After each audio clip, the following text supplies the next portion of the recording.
দর্শক, আওয়ামী লীগ বিষয়ে উপদেষ্টা পরিষদ থেকে সিদ্ধান্ত এসেছে।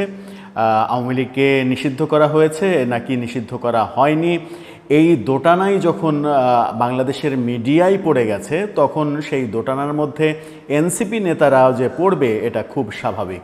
এনসিপি নেতাদের সর্বোচ্চ নেতাদের মধ্যে এই দোটানা রীতিমতো হাস্যরসের জন্ম দিয়েছে।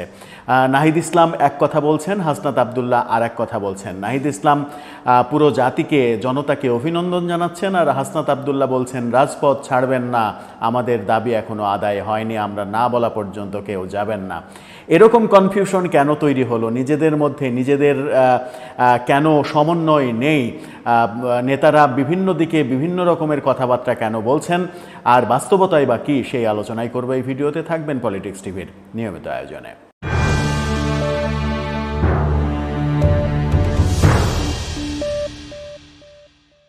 দর্শক, পলিটিক্স টিভির নিয়মিত ভিডিওগুলো এখন থেকে স্পন্সর করছে প্রজাপতি.টিভি, নতুন ওটিটি প্ল্যাটফর্ম। আপনারা চাইলে ইউটিউবে, ফেসবুকে, ইনস্টাগ্রামে, টিকটকে দেখে নিতে পারেন।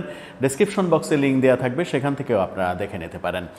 বলছিলাম, এনসিপি নেতাদের স্ববিরোধী যে কথাবার্তা, সেই স্ববিরোধী কথাবার্তার দৈনিক সমকাল নিউজ করেছে সেটা হচ্ছে যে হাসনাত আবদুল্লাহ, আপনারা সমকালের স্ক্রিনশটটা দেখে নিতে পারেন। হাসনাত আবদুল্লাহ বলেছেন কেউ রাজপথ ছাড়বেন না, ঢাকাবাসী রাজপথে নেমে আসুন।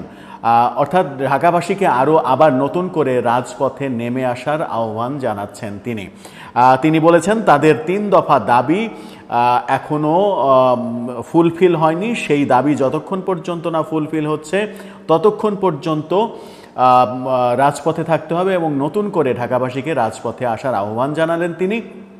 ইন্টারকন্টিনেন্টালের সামনে যে ছোট ট্রাক দিয়ে মঞ্চ করা হয়েছে, সেই মঞ্চ থেকে সেই ঘোষণা তিনি দিয়েছেন।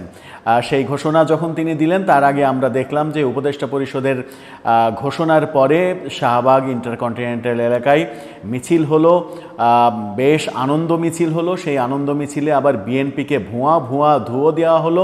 বিএনপি যেন সব অপকর্মের এখন টার্গেট হয়ে গেছে। বিএনপিকে ধুয়ো দেওয়া হলো, কিন্তু আনন্দ মিছিল করা হলো। সেই আনন্দ মিছিলের এক পর্যায়ে আমরা দেখলাম নাহিদ ইসলাম ফেসবুকে পোস্ট দিলেন। সেই ফেসবুকে পোস্টে তিনি বললেন, এই নিউজটা আবার করেছে যে দৈনিক কালের কণ্ঠ, আপনারা স্ক্রিনশটটা দেখে নিতে পারেন। দৈনিক কালের কণ্ঠ বলছেন যে বিপ্লবী ছাত্র জনতাকে অভিনন্দন নাহিদ ইসলাম। তিনি কি বলছেন? তিনি যেটা বলছেন সেটা হচ্ছে যে আওয়ামী লীগের নিষিদ্ধের সিদ্ধান্ত, কালের কণ্ঠ নিষিদ্ধের সিদ্ধান্তের কথা বলছে। আওয়ামী লীগের নিষিদ্ধের সিদ্ধান্ত আসার পরে জাতীয় নাগরিক পার্টির আহ্বায়ক নাহিদ ইসলাম বলেছেন বিপ্লবী ছাত্র জনতাকে অভিনন্দন, সরকারকেও সাধুবাদ। উপদেষ্টা পরিষদের আওয়ামী লীগ নিষিদ্ধের ঘোষণার পর ফেসবুকে দেওয়া এক পোস্টে তিনি এমন কথা বলেছেন।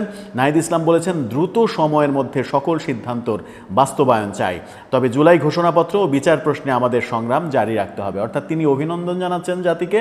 অন্যদিকে হাসনাত আবদুল্লাহ ফেসবুকে স্ট্যাটাস দিয়েছেন আপনারা কেউ রাজপথ ছাড়বেন না। তার স্ট্যাটাসটা আপনারা স্ক্রিনশট দেখে নিতে পারেন। সেখানে তিনি লিখেছেন আপনারা কেউ রাজপথ ছাড়বেন না, সরকারের সিদ্ধান্ত নিয়ে আমরা আমাদের মতামত আনুষ্ঠানিকভাবে জানাবো, সে পর্যন্ত অবস্থান ত্যাগ করবেন না। সব মিলিয়ে তারা কি গুলিয়ে ফেললেন? আর উপদেষ্টারাই বা তার সিদ্ধান্ত কি জানালেন? আদতে কি আওয়ামী লীগ নিষিদ্ধ হয়েছে, নাকি বিচারের আগ পর্যন্ত আওয়ামী লীগের সব ধরনের কর্মকাণ্ডের ওপরে নিষেধাজ্ঞা জারি করা হয়েছে? সিদ্ধান্তটা আসলে কি? সিদ্ধান্তটা নিয়ে বোধহয় এক ধরনের টালমাটাল অবস্থা এনসিপি নেতাদের মধ্যেই, যার দৃশ্যমান প্রমাণ আমরা গণমাধ্যমের নিউজে দেখছি। হচ্ছেটা কি? এখনও কি নতুন করে আবার রাজপথ কাঁপানো হবে? ঢাকাবাসীকে রাজপথে নেমে আসার যে আহ্বান হাসনাত আবদুল্লাহ, ক্যাপ্টেন হাসনাত আবদুল্লাহ জানালেন, সেই আহ্বানে কি ঢাকাবাসী আবার নতুন করে রাজপথে নেমে আসবে? সেই ব্যাপারে আপনার মতামত জানিয়ে লিখতে পারেন আমাদের কমেন্ট বক্সে।